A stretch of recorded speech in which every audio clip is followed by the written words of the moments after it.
आज world UFO day है। हर साल 2 जुलाई को ये दिन मनाया जाता है। ये दिन हमें ब्रह्मांड में एलियंस के संभावित अस्तित्व की याद दिलाता है।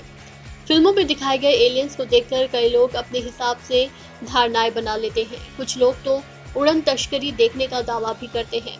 इस तरह के अंतरिक्ष विमानों को अनआइडेंटिफाइड फ्लाइंग ऑब्जेक्ट यानी कि यूएफओ कहा जाता है। कई लोग इसके अस्तित्व में भरोसा रखते हैं।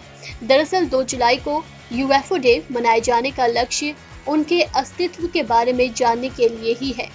विश्व यूएफओ दिवस की शुरुआत 2001 में तुर्की यूएफओ के शोधकर्ता हक्तन अकदोगान द्वारा किया गया था।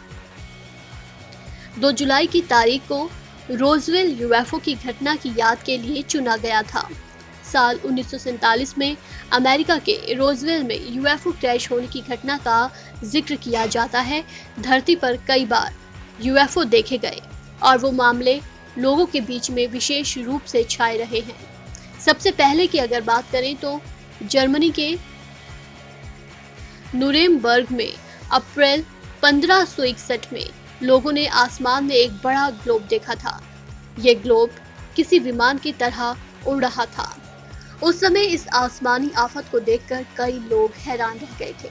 मीडिया रिपोर्ट के मुताबिक 1897 में टेक्सास में यूएफओ नजर आया था। 1897 में दुर्घटनाग्रस्त हुए एक विमान के मलबे में एक एलियन की लाश भी बरामद हुई थी, जिसे किसी अनजान जगह पर दफना दिया गया था।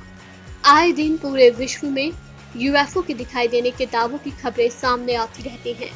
आज तक इस बात के पुख्ता सबूत नहीं मिले हैं कि यूएफओ के जरिए सच में एलियंस का अस्तित्व है या नहीं।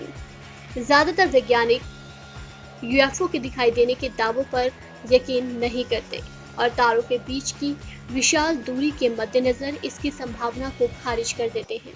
यूएफओ के दिखाई देने की घटनाएं 1947 से ही मीडिया में लगातार आती रही हैं। इस बीच 7 दशक बीत गए हैं, मगर लगता है कि यूएफओ के मामले में कुछ खास प्रोग्रेस नहीं हुई है। यूएफओ जैसी कोई चीज है या नहीं, अभी तक इसका विधिवत खुलासा नहीं हो पाया है। वैसे लोग कुछ भी कहें, पर उड़न तस्करी अब तक एक राज ही है। इस खबर में फिलहाल इतना ही। तमाम अपडेट्स के लिए बने रहिए।